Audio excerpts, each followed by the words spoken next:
बंदी छोड़ कबीर साहिब जी की जय। बंदी छोड़ गरीबदास जी महाराज जी की जय। स्वामी राम देवानंद जी गुरु महाराज जी की जय हो। सर्व संतों की जय, सर्व भक्तों की जय, धर्मी पुरुषों की जय।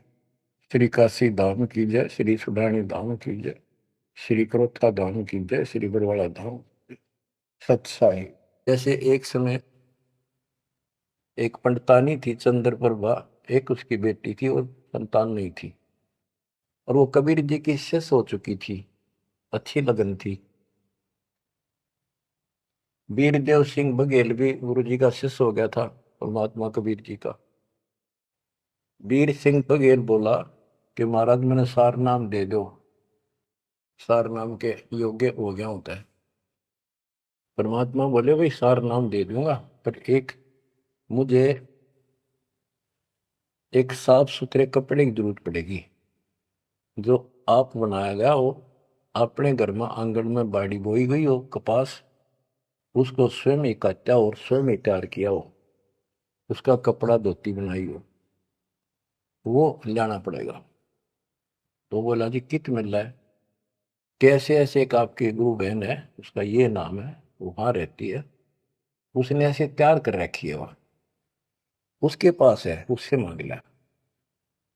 तो बोला जी अब ले आऊंगा, ठीक है धन अब ले आता हूं। इतना समझ में आ गई थी कि खुद जाऊंगा जो बात बोले, नौकर से नहीं मंगवानी। वो रात खुश होकर दे जब लाइए भाई, जबरदस्ती मत करना, परमात्मा ने स्पष्ट कर दिया था। तो उसने नौकर भेज दिए सैनिक के बहन को जाके कहो, घबरावा नहीं करे, तुमने देख कटर जैसे पाइया ना, कि महाराज आ रहे हैं और गुरु जी से दीक्षा ले रखी है, आपसे कोई जरूरी काम है। तो उस बहन ने तो खुशी का ठिकाना नहीं, इतना जरूर था भी कोई बात जरूर है गड़बड़ की, राजा का यान का के मतलब। तो वहां चला गया। उससे पहले उस बहन ने बढ़िया अपना सा घर में ब्यों था, एक चारपाई बिछाई, उस पर बढ़िया चादर डाल दी, दूध गर्म किया, महाराज को दिया, राजा को। राजा बोला बहन जी दूध पाँच से पीऊंगा, पहले मेरी एक रिक्वेस्ट सुन, प्रार्थना है। बोलो जी। आदेश करो, आप राजा हो? बोला ना मैं राजा नहीं, आज मैं भिखारी बन के आया हूं तेरे द्वार पे, और मैंने सार नाम लेना बहन। और गुरु जी ने ऐसे कहा है कि तेरे पास कोई एक धोती है जो तेने यहीं काटी है, यहीं बाड़ी बोई, कपास बोई, और खुद उसको गंगा के जल से सींचा, मटके ला ला के, और खुद उसको निकाला, फिर आप पे काटा, आप पे उसको लौट दिया, कपास आप निकाली, और उससे कपड़ा तेने खुद पड़ा है, वह धोती दे दे, मैंने सारना मिल लगा, ये दे दूंगा जब मिल लगा। यह परमात्मा ने शर्त रखी है। तो वह बहन बोली महाराज और कुछ मांग लो, या धोती में तो को नहीं। तो भाई क्या बात होगी? या मैंने जगन्नाथ मंदिर में चढ़ानी है, भगवान के लिए बना रखी है, जगन्नाथ महाराज की, वह मंदिर में चढ़ा का हूँ। बहुत रिक्वेस्ट करी, बहन तने जो मांगे वो उतना दम दे दूं, तेरे 5 गांव में नाम लिख देता हूँ, तो वहां की अध्यक्ष होगी।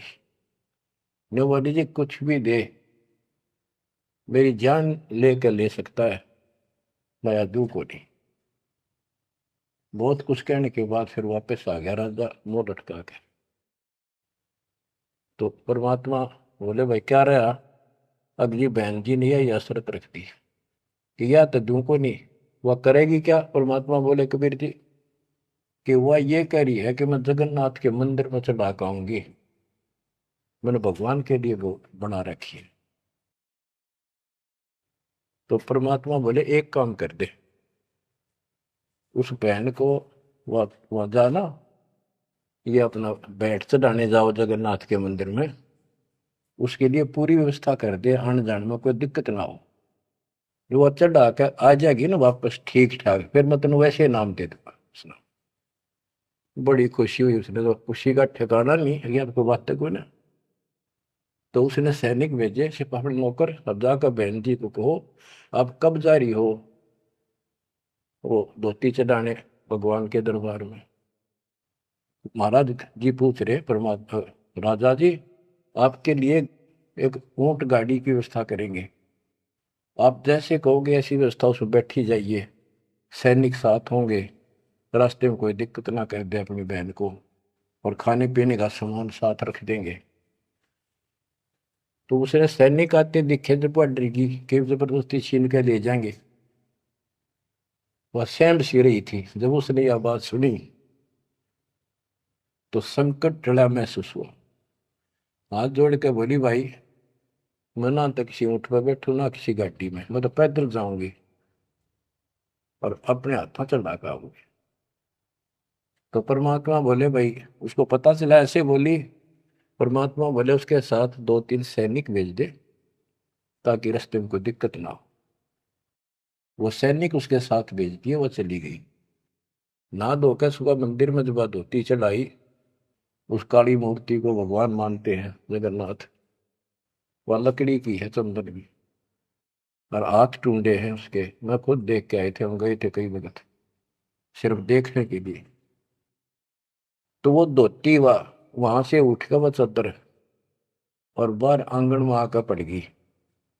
आकाशवाणी हुई कि हे चंद्र प्रभा, यह धोती जगन्नाथ ने वहां मंगवाई थी तेरे से, वीर सिंह के घर पे। वहां तो तेने चढ़ाई को ना, यहाँ धक्के खाना ही, तो उठा ले इसको। भगवान तो जगन्नाथ तो वहां बैठा है काशी में। बच्चों यू पर्दा पड़ रहा है, जगत का पेख ना पेखा, धड़ी का नाम ना देखा। वह तो हैरान रहेगी, धोती ठा के सर पर धर ली, वापिस आएगी। परमात्मा वही वीर सिंह बघेल के घर पे बैठे, पता था वह भटकी आत्मा आवेगी। सैनिक वह बहन सीप दे वीर सिंह, पता चला गुरु जी वहां जा रहे हैं वीर सिंह के घर पर। वहीं पहुंच गए और चरणों में धोती धर कर रोए रोए, डांटी नहीं डटे। वीर सिंह को टेंशन होगी कि इसको किसी ने रास्ते में कुछ कह दिया, और इसे भाई के कर्म गए थे साथ में निकम्मे, मेरा अब काम बने नहीं। सिपाहियों को अलग दे गया, क्या हो गया बहन को, निकम्मे तुम कहाँ मर गए थे। उन सिपाहियों ने बताया, बराजत ऐसे हुआ, इस बहन ने धोती चलाई उस मंदिर में, या धोती उड़ के और बाहर आकर पड़ गई।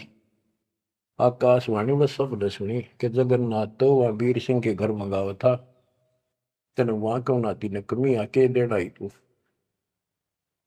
जगन्नाथ तो काशी में बैठा कबीर, वो जगन्नाथ है। ओए होए होए होए। बच्चों ये सब है हो रहा था, अब जाके आंख खुलेगी इस जनता की, दुनिया की। तो वारा बोलिए, भगवान मुझे बहुत माफ कर दो, मैं तो आपको तो गुरु मानू थी, भगवान नहीं। ये परमात्मा बड़ी चौंध तोड़ दी, बड़ी अज्ञान हट गया मेरा, तो माफ करो मुझ पापन ने। कबीर साहब कहते, गुरु मानुष कर जान देते नर कहिए, अंध हुए दुखी संसार में, फिर भाग गई यम के पद। गुरु को मानुष जोग न फिर कर चरणामृत को पान, फिर उस चरणामृत का फायदा क्या, एज ए सिंपल मैन मान रही हो तो। तब परमात्मा ने दोनों की आंख खोली, दोनों को पुनः उपदेश किया, सतनाम का फिर से जाको गुरु भगवान मान के। सार नाम तो मिला ना मिला, बात यह थी कि उनको उनकी फड़क निकालनी थी। सार नाम देवती देना नहीं था किसी को, पर उनको अकल ठिकाने लेनी थी। कबीर इज गॉड, और ये है जगन्नाथ। जगन्नाथ जो दर्शन जाही, काली प्रतिमा बहुन के माही, वह जगदीश न पावे किसी, जगन्नाथ जो घट घट बसी। ये परमात्मा सारी सृष्टि के मालिक है, कबीर साहब सर्वव्यापक है। गोमती गोदावरी नाही, 68 तीर्थ का फल चाही। नहीं पूजे जिन संत सुजाना, जाके मिथ्या सब स्नाना। गोमती नदी, गोदावरी नदी, 68 तीर्थ, कहते उनके संगम में नहा लेना गोमती और गोदावरी के, वो 68 तीर्थ का फल मिल जा। ऐसा मूर्ख बना रखा है। 68 तीर्थ कहते लाख तीर्थ नालों को पुण्य को नहीं, वो तो पाप पाप है। ये बंदी छोड़, देख कैसा बंदा रखा था हमारे को। अब कति क्लियर कर दिया। नहीं पूज्य जिन संत सुजाना, जाके मिथ्या सब स्नाना। ओए होए, जिन्होंने संत की से पूरा सदगुरु नहीं बनाया, उनके सारे कर्म धर्म सारे मिथ्या व्यर्थ यूजलेस। कोटि यज्ञ अश्वमेध कराही, संत चरण रद सम नाही तुलाही। करोड़ अश्वमेध यज्ञ करो, पूरे संत के चरण की धूल के बराबर भी नहीं। कोटि गौ नित दान जो देही, एक पलक संतन पर भी ले ही। करोड़ गौ दान करे और एक पल पूरे संत की सत्संग में पर भी ले ले, वहां से बुद्धि बदलनी शुरू हो जाएगी। धूप दीप और योग युगता, कोटि ज्ञान क्यों कथ ही मिथ्या। जिन जान्या नहीं पद का भेऊ, जाके संत न रहे बटेऊ। यानी जिन्होंने यथार्थ भक्ति का राह नहीं पाया। क्यों नहीं पाया? क्योंकि उनके कोई संत मेहमान नहीं रहे, पूरा संत उनको मिला नहीं। तीर्थ व्रत करे जो प्राणी, तिनकी छूटत है नहीं खानी। जो तीर्थ व्रत करते हैं उनकी 84 लाख योनियां में भटकना नहीं मिटेगा। 14 नौमी द्वादश व्रतम, इनसे जमजोरा नहीं डरतम। 14 नौमी द्वादश का, पूर्णमासी का, एकादशी का, करवा चौथ, ये जो कुछ भी आठम सातम मनाओ हो, इन तक कोई लाभ नहीं होना। 14 नौमी द्वादश व्रतम, इनसे जमजोरा नहीं डरतम। करें एकादशी संजम सोई, करवा चौथ गदेरी होई।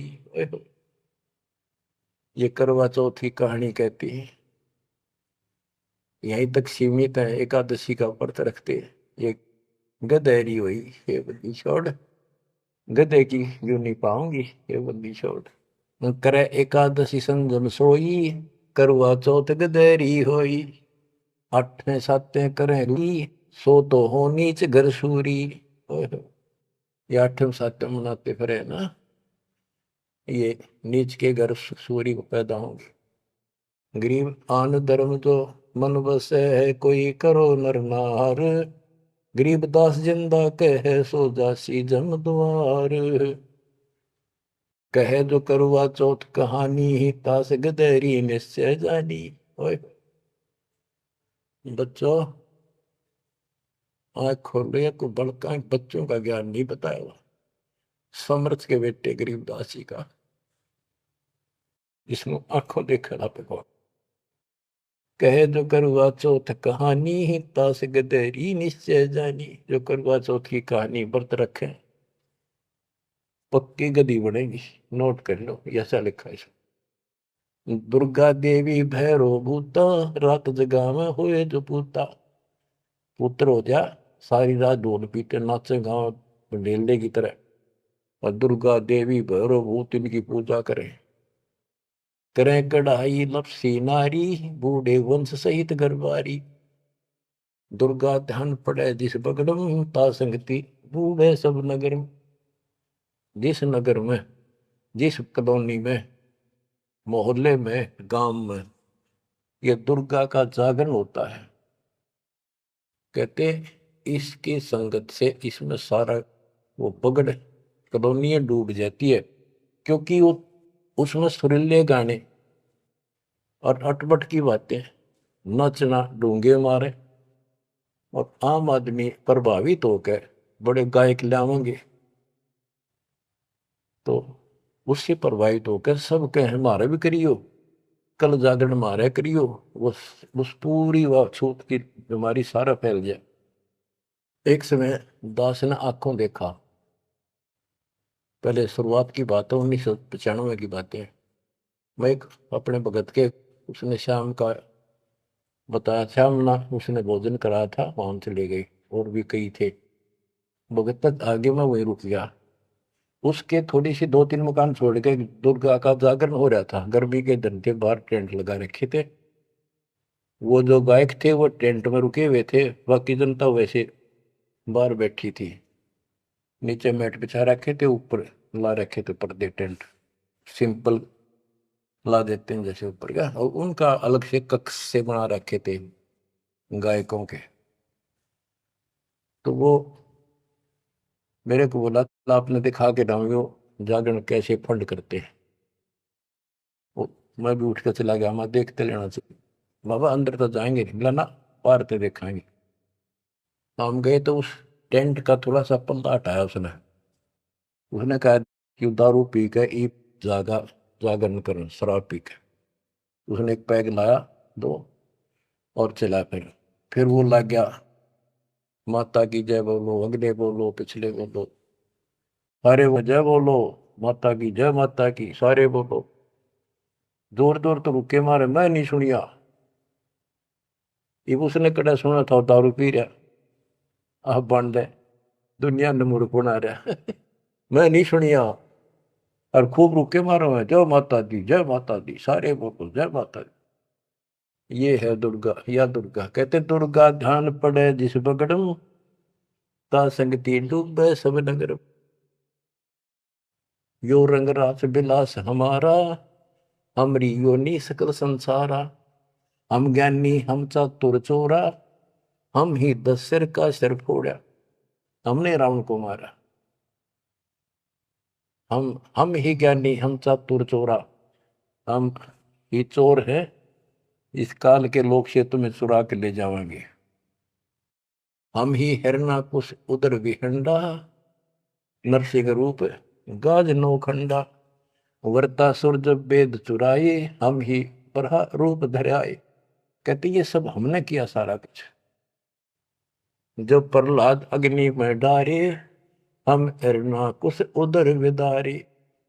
जो प्रहलाद को कष्ट दिया, जो प्रहलाद बांध दिया खंबा, हम नरसिंह रूप धरा प्रचंडा। कि हमने ही उस हिरण्यकशिपु का पेट पड़ा था, कि जब भगत तंग किया जा रहा था। हम सुरपति का राज डिगाए, हम ही बलि के द्वार आए। हम ही त्रिलोक की सब मापी, तासे डरे बलि तन मन कापी। गिर विष्णु को तो दीन बढ़ाई, हम पूर्ण करतार। गरीबदास जिंदा कहे सकल सृष्टि हमार। स्वर्ग नरक नहीं मृत्यु है, नहीं लोक बंधान। गरीबदास जिंदा कहे सत शब्द प्रमाण। शब्द शब्द रहेगा भाई, दुनि सृष्टि सब पर ले जाई। चल सी कच्छ मचको रंबा, चल सी धोधरनी अटकंबा। चल सी स्वर्ग पताल समूलम, चल सी चंद्र सूर्दोलम। जो आरंभ चले धर्मदासा, पिंड प्राण चल सी घट सुआसा। हे धर्मदास, विष्णु को तो हमने मान बढ़ाई दी, ये सारे हमने किए, कति क्लियर कर दिया।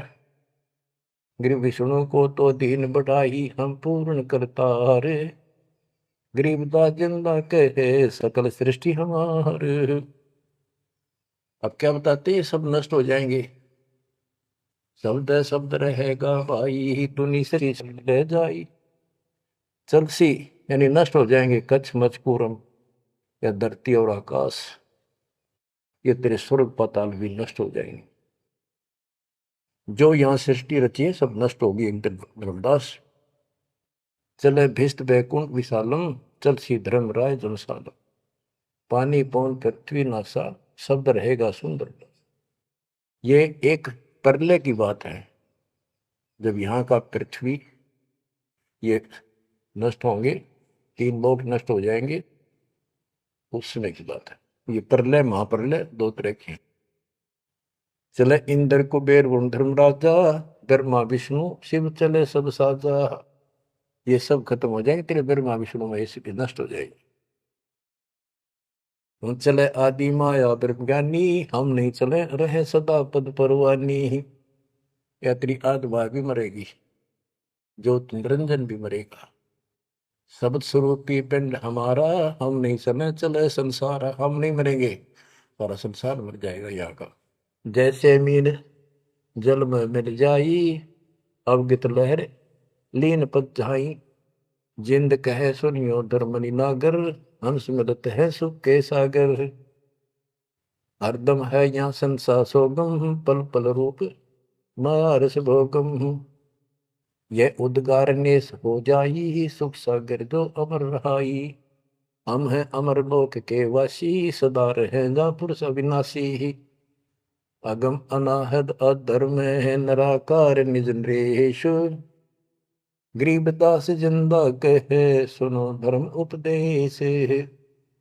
बच्चों इतना सारा ज्ञान सुन के भी धर्मदास की अकड़ ठिकाने नहीं आई। धर्मदास बोलत है बानी, कौन रूप पद कहा निशानी। बच्चों ये सुनते रहियो अमर ज्ञान, अजब गजब ज्ञान मिलेगा आपको। बस परमात्मा आपको मोक्ष दे, बाकी शेष मालिक की दया हुई फिर सुनाएंगे। आपको परमात्मा मोक्ष दे, चरणों में रखे सत्संग। सत साहिब जी, इस वीडियो के बनाने का उद्देश्य हमारा किसी को भी नीचा दिखाना व किसी की भावनाओं को ठेस पहुंचाने का नहीं है। इस वीडियो के बनाने का उद्देश्य हमारा कबीर साहिब जी के ज्ञान को मानव कल्याण के लिए संसार के सभी मनुष्यों तक पहुंचाने का है। तो आइए देखते हैं जगत गुरु तत्वदर्शी संत रामपाल जी महाराज जी द्वारा लिखी गई पुस्तक हिंदू साहिब बान नहीं समझे गीता वेद पुराण, पेज नंबर 233 से। महाभारत में कथा है कि पांचों पांडव यानी युधिष्ठिर, अर्जुन, भीम, नकुल व सहदेव जीवन के अंतिम समय में हिमालय पर्वत पर तप कर रहे थे। एक दिन सदाशिव यानी कालबरम ने दरारू भैंस का रूप बनाया और उस क्षेत्र में घूमने लगा। भीम दूध प्राप्ति के उद्देश्य से उन्हें पकड़ने के लिए दौड़ा तो भैंस पृथ्वी में समाने लगी। भीम ने भैंस का पिछला भाग दृढ़ता से पकड़ लिया। जो पृथ्वी से बाहर शेष था वह पत्थर का हो गया और बाहर ही रह गया। वह केदारनाथ बना। भैंस के शरीर के अन्य भाग जैसे अगले पैर, पिछले पैर आदि आदि जहां निकले वहां वहां पर अन्य केदार बने। ऐसे ऐसे 7 केदार हिमालय में बने हैं। उस भैंस का सिर वाला भाग काठमांडू में निकला, जिसको पशुपति कहा गया। उसके ऊपर मंदिर बना दिया गया। उस भैंस के पिछले भाग पर तथा अन्य अंग जहां जहां निकले उनको केदार नाम देकर यादगार बनाई गई थी कि यह पौराणिक घटना सत्य है। ये साक्षी हैं। सब मंदिर किसी न किसी कथा के साक्षी हैं, परंतु पूजा करना गलत है, व्यर्थ है। लगभग 100 वर्ष पूर्व केदारनाथ पर अधिक वर्षा के कारण दलदल अधिक हो गई थी। लगभग 60 वर्ष तक वहां कोई पूजा आरती नहीं की गई, न कोई दर्शन करने गया था। बाद में 30-40 वर्ष से पुण्य दर्शनार्थी जाने लगे हैं। सन 2012 में केदारनाथ धाम के दर्शनार्थ व पूजार्थ गए लाखों व्यक्ति बाढ़ में बह गए। परिवार के परिवार अंधश्रद्धा भक्ति करने वाले मारे गए। यदि यह साधना पवित्र गीता में वर्णित होती तो वहां जाने वाले श्रद्धालु मर भी जाते तो भी पुण्यों के साथ परमात्मा के दरबार में जाते, परंतु शास्त्र विरुद्ध भक्ति करते हुए ऐसे मरते हैं तो व्यर्थ जीवन गया। तीर्थ तथा धाम की अन्य जानकारी किसी साधक ऋषि जी ने किसी स्थान या जलाशय पर बैठकर साधना की या अपनी आध्यात्मिक शक्ति का प्रदर्शन किया। वह अपनी भक्ति कमाई करके साथ ले गया तथा अपने इष्ट लोक को प्राप्त हुआ। उस साधना स्थल का बाद में तीर्थ या धाम नाम पड़ा। अब कोई उस स्थान को देखने जाए कि यहाँ कोई साधक रहा करता था, उसने बहुतों का कल्याण किया। अब न तो वहाँ संत जी हैं जो उपदेश दें वह तो अपनी कमाई करके चला गया। विचार करें, कृपया तीर्थ व धाम को हमाम दस्ता यानी हमाम दस्ता जाने। यानी 1 फुट का लोहे का गोल पात्र लगभग 2 इंच परिधि का उखल जैसा होता है तथा 1.5 फुट लंबा तथा 2 इंच परिधि का गोल लोहे का डंडा सा मूसल जैसा होता है, जो सामग्री व दवाइयाँ आदि कूटने के काम आता है। उसे हमाम दस्ता यानी हमाम दस्ता कहते हैं। एक व्यक्ति अपने पड़ोसी का हमाम दस्ता मांग कर लाया। उसने हवन की सामग्री कूटी तथा मांज धोकर लौटा दिया। जिस कमरे में हमाम दस्ता रखा था, उस कमरे में सुगंध आने लगी। घर के सदस्यों ने देखा कि यह सुगंध कहाँ से आ रही है, तो पता चला कि हमाम दस्ते से आ रही है। वे समझ गए कि पड़ोसी ले गया था, उसने कोई सुगंध युक्त वस्तु कूटी है। कुछ दिन बाद वह सुगंध भी आनी बंद हो गई। इसी प्रकार तीर्थ व धाम को एक हमाम दस्ता यानी हमाम दस्ता जानो। जैसे सामग्री कूटने वाले ने अपनी सर्व वस्तु पहुँच कर रख ली है, खाली हमाम दस्ता लौटा दिया, वह कोई उस हमाम दस्ते को सूंघकर ही कृतार्थ माने तो नादानी है। उसको भी सामग्री लानी पड़ेगी, तब पूर्ण लाभ होगा। ठीक इसी प्रकार किसी धाम व तीर्थ पर रहने वाला पवित्र आत्मा तो राम नाम की सामग्री कूट कर झाड़ पोंछ कर अपनी सर्व भक्ति साधना की कमाई को साथ ले गया। बाद में अनजान श्रद्धालु उस स्थान पर जाने मात्र से कल्याण समझे तो उनके मार्गदर्शकों यानी गुरुओं की शास्त्र विधि रहित बताई साधना का ही परिणाम है।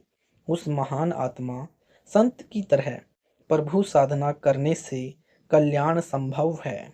उसके लिए तत्वदर्शी संत की खोज करके उससे उपदेश लेकर आजीवन भक्ति करके मोक्ष प्राप्त करना चाहिए। शास्त्र विधि अनुकूल सत साधना मुझदास यानी रामपाल दास के पास उपलब्ध है। कृपया निःशुल्क प्राप्त करें। Page number 234। तीर्थ स्थापना के प्रमाण। नंबर 1, शुक्र तीर्थ कैसे बना। श्री बर्मा पुराण लेखक कृष्ण दवे पायन अर्थात व्यास जी, प्रकाशक गीता प्रेस गोरखपुर, पृष्ठ नंबर 167 से 168 पर। भृगु ऋषि का पुत्र कवि अर्थात शुक्र ने गौतमी नदी के उत्तर तट पर, जहाँ भगवान महेश्वर की आराधना करके विद्या पाई थी, वह स्थान शुक्र तीर्थ कहलाता है। नंबर 2, सरस्वती संगम तीर्थ तथा पुरूरव तीर्थ यानी श्री बर्मा पुराण पृष्ठ 172 से 173 पर वर्णन है। एक दिन राजा पुरूरवा बर्मा जी की सभा में गए। वहां बर्मा जी की पुत्री सरस्वती को देखकर उससे मिलने की इच्छा प्रकट की। सरस्वती ने हाँ कर दी। सरस्वती नदी के तट पर सरस्वती तथा पुरूरवा ने अनेक वर्षों तक संभोग किया। एक दिन बर्मा ने उनको विलास करते देख लिया। अपनी बेटी को शाप दे दिया। वह नदी रूप में समा गई, जहाँ पर पुरूरवा तथा सरस्वती ने संभोग किया था। वह पवित्र तीर्थ सरस्वती संगम नाम से विख्यात हुआ, जहाँ पर पुरूरवा ने महादेव की भक्ति की। वह स्थान पुरूरवा तीर्थ नाम से विख्यात हुआ। नंबर 3, वर्धा संगम तीर्थ श्री बर्मा पुराण पृष्ठ नंबर 173 से 175 पर वर्णन। एक गौतम ऋषि थे। उनका 1000 वर्ष की आयु तक विवाह नहीं हुआ। वह वेद ज्ञान भी नहीं पढ़ा था, केवल गायत्री मंत्र याद था, उसी का जाप करता था।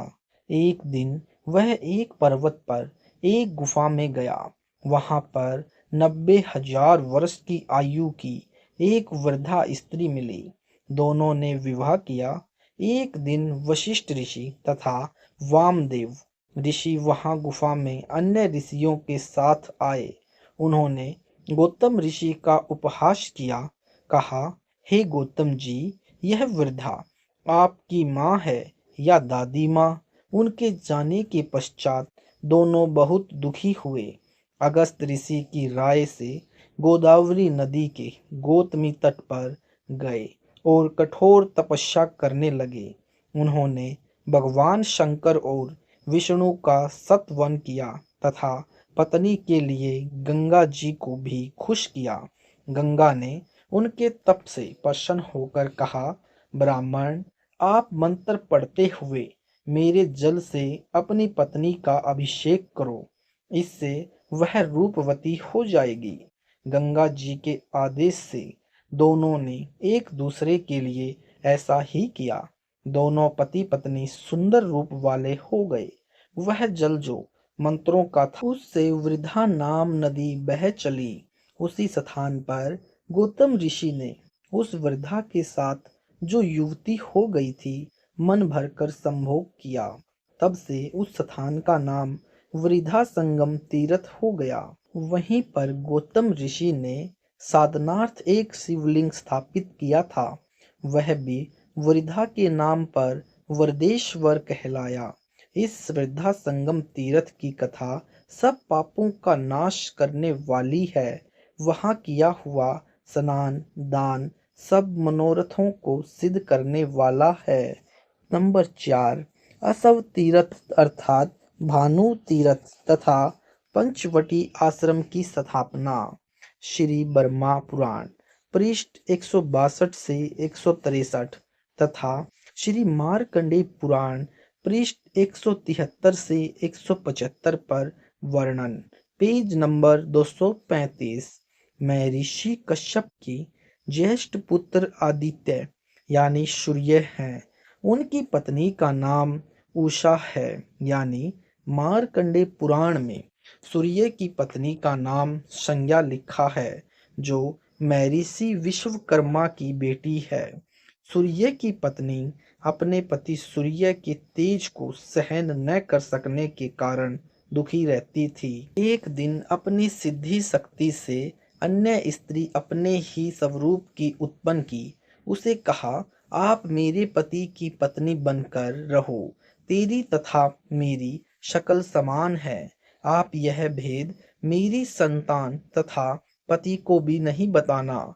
यह कहकर संज्ञा यानी उषा तप करने के उद्देश्य से उत्तर कुरुक्षेत्र में चली गई। वहां घोड़ी का रूप धारण करके तपस्या करने लगी। भेद खुलने पर सूर्य भी घोड़े का रूप धारण करके वहां गया, जहां संज्ञा यानी उषा घोड़ी रूप में तपस्या कर रही थी। घोड़े रूप में सूर्य ने घोड़ी रूपधारी संज्ञा से संभोग करना चाहा। उषा यानी संज्ञा घोड़ी रूप में वहां से भागकर गौतमी नदी के तट पर आई। घोड़ा रूपधारी सूर्य ने भी पीछा किया।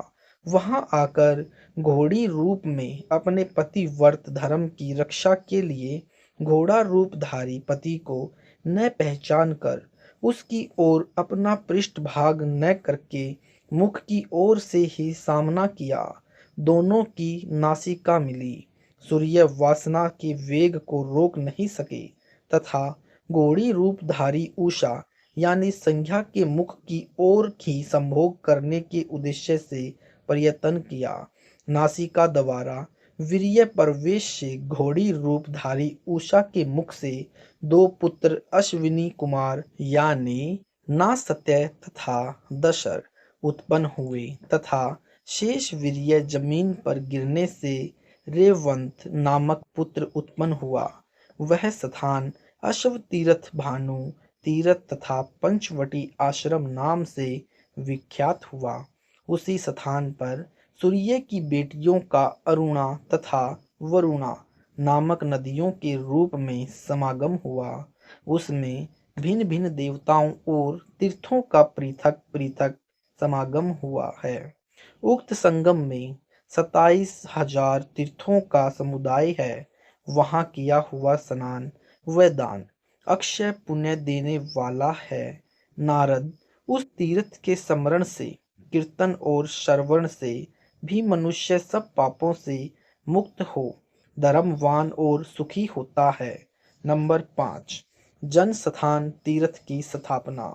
श्री ब्रह्म पुराण यानी गीता प्रेस गोरखपुर से प्रकाशित पृष्ठ नंबर 161 से 162 पर ऋषि याज्ञवल्क्य ने राजा जनक ने पूछा कि हे द्विजेष्ठ, बड़े बड़े मुनियों ने निर्णय किया है कि भोग और मोक्ष दोनों श्रेष्ठ हैं। आप बताएं, भोग से भी मुक्ति प्राप्त कैसे होती है? ऋषि याज्ञवल्क्य जी ने कहा, इस प्रश्न का उत्तर आप सब सूर्य वरुण जी ठीक ठीक बता सकते हैं। चलो उनसे पूछते हैं। दोनों भगवान वरुण के पास गए तथा वरुण ने बताया कि वेद में यह मार्ग निश्चित किया है कि कर्म न करने की उपेक्षा कर्म करना श्रेष्ठ है। धर्म, अर्थ, काम तथा मोक्ष ये चारों पुरुषार्थ कर्म से बंधे हुए हैं। Page number 236। नृप श्रेष्ठ कर्म द्वारा सब प्रकार से साध्यों की सिद्धि होती है। इसलिए मनुष्यों को सब तरह से वैदिक कर्म का अनुष्ठान करना चाहिए। इससे वे इस लोक में भोग तथा मोक्ष दोनों प्राप्त करते हैं। अकर्म से कर्म पवित्र है। इसके पश्चात राजा जनक ने ऋषि याज्ञवल्क्य को पुरोहित बनाकर गंगा के तट पर अनेकों यज्ञ किए। इसलिए उस स्थान का नाम जन स्थान तीर्थ के नाम से विख्यात हुआ। उस तीर्थ का चिंतन करने, वहां जाने और भक्ति पूर्वक उसका सेवन यानी पूजा करने से मनुष्य सब अभिलाषित वस्तुओं को पाता है और मोक्ष का भागी होता है। उपरोक्त पुराणों के लेखों का निष्कर्ष। प्रमाण संख्या नंबर 1 में कहा है कि भृगु ऋषि के पुत्र शुक्र ने गौतमी नदी के उत्तर तट पर साधना की थी, जिस कारण से वह स्थान शुक्र तीर्थ नाम से विख्यात हुआ। यदि कोई उस शुक्र तीर्थ में केवल स्नान व वहां पर बैठे कामचोर व्यक्तियों को दान करने से ही मोक्ष मानता है, वह ज्ञानहीन व्यक्ति है। परमात्मा की साधना जैसे शुक्राचार्य ने की थी, वैसे ही साधना किसी भी स्थान पर कोई साधक करेगा तो शुक्राचार्य को जो लाभ हुआ था वह प्राप्त होगा। यही स्थिति प्रमाण संख्या 5 की समझें कि गंगा के तट पर जिस स्थान पर राजा जनक ने अनेकों अश्वमेध यज्ञ किए, एक अश्वमेध यज्ञ में करोड़ों रुपए खर्च हुए थे, तब राजा जनक को स्वर्ग प्राप्ति हुई थी। यदि कोई अज्ञानी कहे कि उस जन स्थान तीर्थ पर जाने व स्नान करने तथा वहां उपस्थित ऐबी यानी शराबी, तमाकू व मांस सेवन करने वाले व्यक्तियों को दान करने से राजा जनक वाला लाभ मिलेगा, क्या यह बात न्याय संगत है? इतना कुछ करने के पश्चात भी राजा जनक मुक्ति नहीं हो सका। वही आत्मा कलयुग में संत नानक जी के रूप में श्री कालू राम मेहता के घर जन्मा। फिर पूर्ण परमात्मा की भक्ति पूर्ण गुरु कबीर परमेश्वर से नाम प्राप्त करके की, तब मोक्ष प्राप्त हुआ। संख्या प्रमाण 2 में ब्रह्मा की बेटी सरस्वती ने पुरुरवा नामक राजा के साथ अपने पिता से छुपकर सेक्स यानी संभोग किया। जब पिताजी ने उन्हें ऐसा करते देखा तो श्राप दे दिया। वह स्थान जहां पर सरस्वती ने तथा राजा पुरुरवा ने दुराचार किया, उस स्थान का नाम सरस्वती संगत तीर्थ विख्यात हुआ। विचार करें, क्या ऐसा स्थान पर जाने व स्नान करने से कोई लाभ हो सकता है? प्रमाण संख्या 3 में कहा है कि एक गौतम नामक ऋषि ने 1000 वर्ष की आयु में 90,000 वर्ष की आयु की वृद्धा से विवाह किया। Page number 237। अपने को युवा बनाने के उद्देश्य से दोनों ने गोदावरी नदी के गौतमी तट पर कठोर तप किया। पश्चात मंत्रों से जल मंत्रित करके एक दूसरे पर डाला। दोनों युवा हो गए। तत्पश्चात उस स्थान पर दोनों ने मन भरकर संभोग अर्थात विलास किया। वह स्थान वृद्धा संगम तीर्थ कहलाया। विचार करने योग्य बात है कि ऐसे स्थानों पर जाने से आत्म कल्याण के स्थान पर पतन ही होगा, आत्म उद्धार नहीं। प्रमाण नंबर 4 में कहा है कि सूर्य की पत्नी घोड़ी का रूप धारण करके तपस्या कर रही थी। सूर्य काम वासना के वश होकर घोड़ा रूप धारण करके घोड़ी रूपधारी अपनी पत्नी के पास गया। घोड़ी ने उसे अपने पृष्ठभाग की ओर नहीं जाने दिया।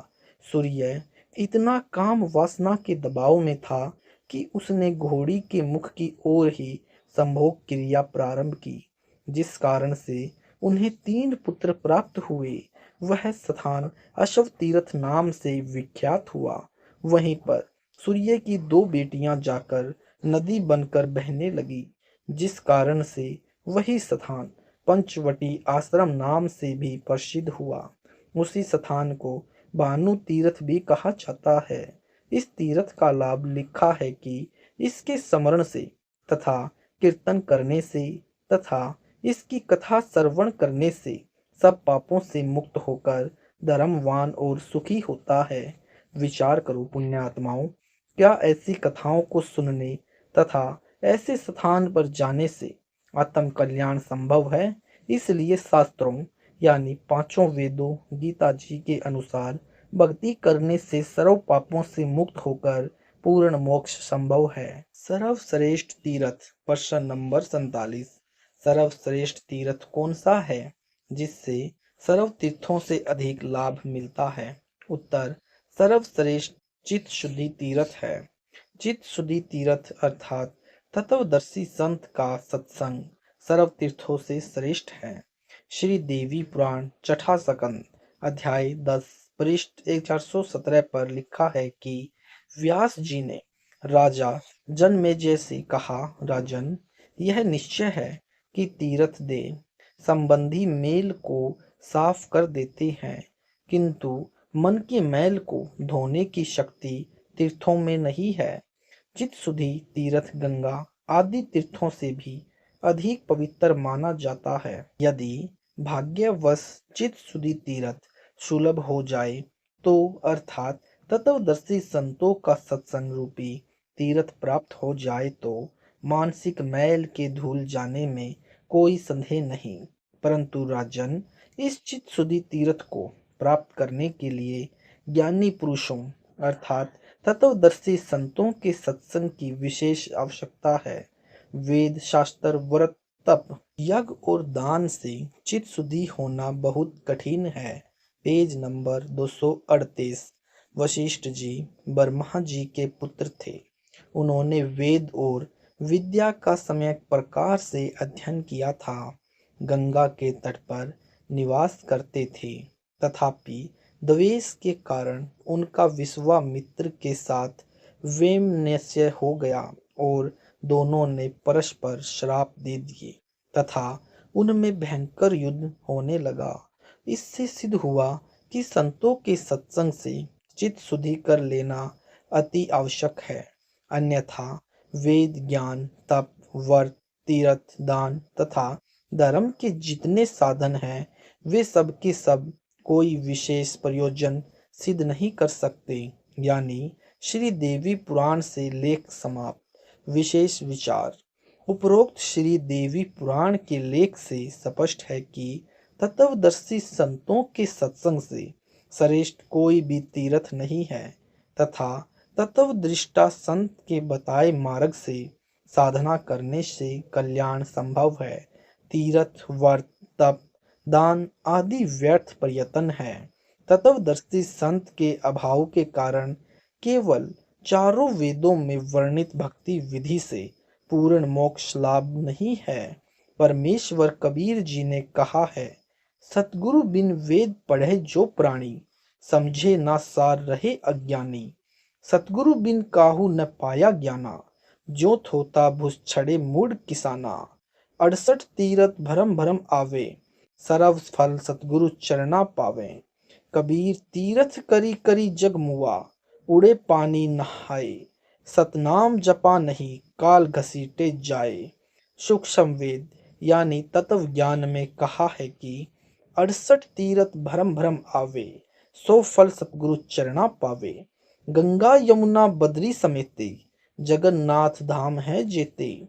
बर में फल प्राप्त होए न जेतो, गुरु सेवा में फल पावे तेतो। कोटिक तीरथ सब कर आवे, गुरु चरना फल तुरंत ही पावे। सतगुरु मिले तो अगम बतावे, जम की आँच ताही नहीं आवे। भक्ति मुक्ति को पंथ बतावे, बुरा होने को पंथ छुड़ावे। सतगुरु भक्ति मुक्ति के दानी, सतगुरु बिना न छूटे खानी। सतगुरु सूर तरु सुर धेनु समाना, पावे चरणन मुक्ति परवाना। सरलार्थ पूर्ण परमात्मा द्वारा दिए तत्व ज्ञान यानी सूक्ष्म वेद में कहा है कि तीर्थों और धामों पर जाने से कोई पुण्य लाभ नहीं। असली तीर्थ सतगुरु यानी तत्वदर्शी संत का सत्संग सुनने जाना है। जहाँ तत्वदर्शी संत का सत्संग होता है, वह सर्वश्रेष्ठ तीर्थ तथा धाम है। इसी कथन का साक्षी संक्षिप्त श्रीमद् देवी भागवत महापुराण भी है। उसमें छठे स्कंद के अध्याय 10 में लिखा है कि सर्वश्रेष्ठ तीर्थ तो चित शुद्ध तीर्थ है। जहाँ तत्वदर्शी संत का सत्संग चल रहा है, उसके अध्यात्म ज्ञान से चित्त की शुद्धि होती है। Page number 239। शास्त्रोक्त अध्यात्म ज्ञान तथा शास्त्रोक्त भक्ति विधि का ज्ञान होता है, जिससे जीव का कल्याण होता है। अन्य तीर्थ मात्र भ्रम है। इसी पुराण में लिखा है कि सतगुरु रूप तीर्थ मिलना अति दुर्लभ है। सूक्ष्म वेद में बताया है कि सतगुरु तो कल्प वृक्ष तथा कामधेनु के समान है। जैसे पुराणों में कहा है कि स्वर्ग में कल्प वृक्ष तथा कामधेनु है, उनसे जो भी मांगो सब सुविधाएं प्रदान कर देते हैं। इसी प्रकार सतगुरु जी सत्य साधना बताकर सर्व लाभ साधक को प्रदान करवा देते हैं तथा अपने आशीर्वाद से भी अनेकों लाभ देते हैं। भक्ति करवाकर मुक्ति की राह आसान कर देते हैं। इसलिए कहा है कि एक के साधे सब सधे, सब साधे सब जाए। माली सींचे मूल को, फले फूले अघाए। शब्दार्थ, एक सतगुरु रूप तीर्थ पर जाने से सब लाभ मिल जाता है। सब तीर्थों धामों व अन्य अंधश्रद्धा भक्ति से सब लाभ समाप्त हो जाता है। जैसे आम के पौधे की एक जड़ की सिंचाई करने से पौधा विकसित होकर पेड़ बनकर बहुत फल देता है। यदि पौधे को उल्टा करके जमीन में गड्ढे में शाखाओं की ओर से रोपकर शाखाओं की सिंचाई करेंगे तो पौधा नष्ट हो जाता है, कोई लाभ नहीं मिलता। इसलिए एक सतगुरु रूप तीर्थ पर जाने से सर्व लाभ मिल जाता है। जैसा कि संक्षिप्त श्रीमद् देवी भागवत महापुराण में लिखा है कि सतगुरु रूप तीर्थ मिलना अति दुर्लभ है, परंतु आप जी को सतगुरु रूप तीर्थ अति सुलभ है। यह दास यानी लेखक रामपाल दास विश्व में एकमात्र सतगुरु तीर्थ यानी तत्वज्ञानी है। आओ और सत्य भक्ति प्राप्त करके जीवन सफल बनाओ। वृंदावन में गोवर्धन पर्वत की परिक्रमा से लाभ। प्रश्न 48 हिंदू पक्ष से, मैं गिरिराज यानी गोवर्धन पर्वत की परिक्रमा करने जाता हूँ। हजारों की संख्या में श्रद्धालु परिक्रमा करने जाते हैं, हमको लाभ भी होते हैं। क्या यह भी व्यर्थ साधना है? उत्तर, पहले तो यह स्पष्ट करता हूँ कि गिरिराज यानी गोवर्धन पर्वत की कथा क्या है। ब्रजवासी यानी श्री कृष्ण जी के कुल के व्यक्ति देवी देवताओं की पूजा किया करते थे। श्री कृष्ण ने उनसे कहा कि हम देवी देवताओं की पूजा नहीं करेंगे, न देवताओं के राजा इंद्र की पूजा करेंगे, हम परमात्मा की पूजा करेंगे। देवताओं के राजा इंद्र की भी पूजा बंद कर दी। इंद्र ने प्रतिशोध लेने के लिए मूसलाधार बारिश करनी शुरू कर दी। ब्रज नगर को डुबोने के उद्देश्य से श्री कृष्ण जी ने गोवर्धन पर्वत को एक हाथ की उंगली पर रख लिया तथा उसको पूरे ब्रज नगरी के ऊपर फैला दिया। Page number 240। सब ब्रजवासियों से कहा कि अपने पशुओं सहित पर्वत के नीचे आ जाओ। वर्षा का सारा पानी गिरिराज पर्वत ने सोख लिया। इंद्र की हार हुई। देवी देवताओं की पूजा बंद कर दी। उस गोवर्धन पर्वत को पुण्य यथा स्थान पर रख दिया। विचार करो, हिंदू समाज गोवर्धन की परिक्रमा करते हैं और पूजा देवी देवताओं की करते हैं। इससे तो भगवान विष्णु उर्फ श्री कृष्ण जी सख्त नाराज होता है। यह परिक्रमा व गोवर्धन पूजा करते तो आप भगवान श्री कृष्ण जी को चिढ़ाने यानी खिजाने यानी अपमान करने जाते हो। शास्त्रोक्त साधना न होने के कारण लाभ तो मिलता नहीं। परिक्रमा के समय यानी चक्कर लगाते समय पैरों के नीचे असंख्यों कीड़े मकोड़े जीव जंतु मरते हैं। वह पाप अवश्य लगता है, यानी उनका पाप आपके भाग्य में लिखा जाता है। प्रश्न 49। श्री विष्णु जी स्वयं श्री कृष्ण जी व श्री राम रूप में जन्मे थे। ये समर्थ परमात्मा हैं। जैसे श्री कृष्ण जी ने गिरिराज यानी गोवर्धन पर्वत को हाथ पर धारण करके ब्रज नगरी को इंद्र के प्रकोप से बचाया, श्री रामचंद्र रूप में समुद्र के ऊपर पुल बनाया, सेना तो लंका में लेकर गए, राक्षस रावण को मारा, 33 करोड़ देवताओं की बंद छुड़वाई जो रावण ने कैद कर रखे थे। क्या श्री विष्णु जी पूर्ण ब्रह्म परमात्मा नहीं है? उत्तर, इसका उत्तर सूक्ष्म वेद में इस प्रकार दिया है कि कबीर समुद्र पाट लंका गयो, सीता का भरतार, अगस्त ऋषि ने सातों पिए, इनमें कौन करतार। कबीर काटे बंधन विपत्ति में, कठिन किया संग्राम, चीनो रे नर प्राणिया, गरुड़ बड़ो के राम। कबीर गोवर्धन श्री कृष्ण ने धार्यो, द्रोणागिरि हनुमंत, शेष नाग सब सृष्टि उठायो, इनमें कौन भगवंत। अर्थात वाणी नंबर 1। कबीर जी ने कहा है कि समुद्र के ऊपर पुल बनाने से श्री रामचंद्र जी जो सीता के पति को आप करतार यानी सृष्टिकर्ता मानते हैं, तो अगस्त ऋषि ने सातों समुद्रों को एक घूंट में पी लिया था। इनमें किसको कर्ता माना जाए। वाणी नंबर 2।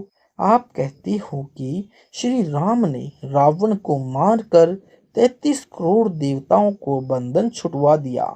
जिस समय नागफास शस्त्र से श्री राम समेत सारी सेना रावण से बांध दी थी, तब श्री राम जी व सेना की बंद गरुड़ ने छुड़वाई, सर्पों को काटा। इनमें अब बता, गरुड़ समर्थ है या श्री राम। Page number 241।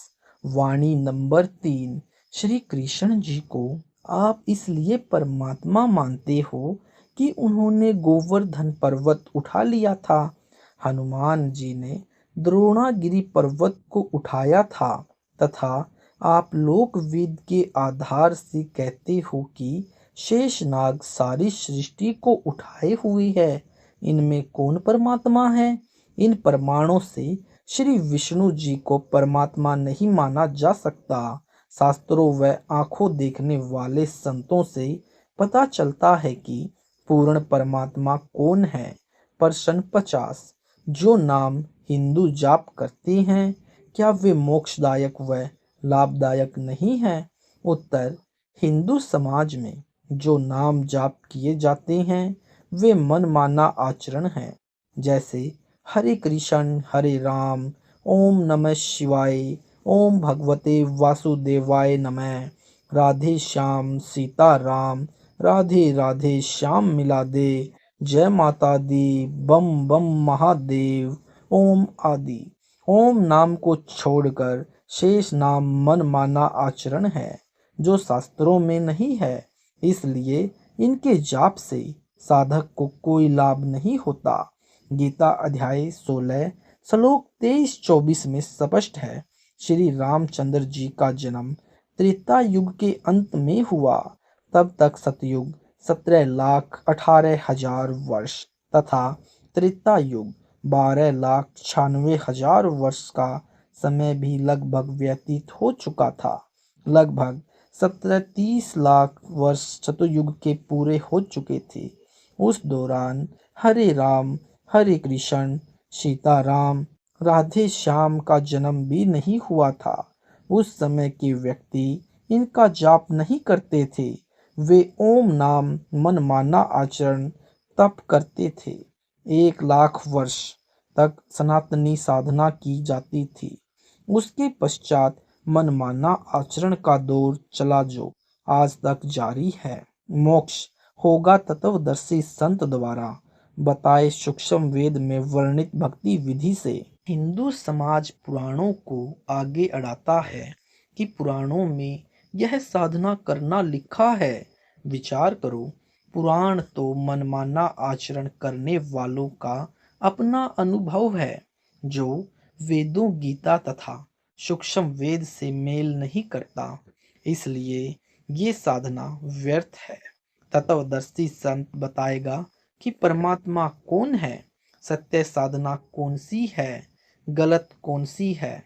गीता अध्याय 4 श्लोक 34 में स्पष्ट है कि गीता ज्ञान भी पूर्ण नहीं है, परंतु गलत भी नहीं।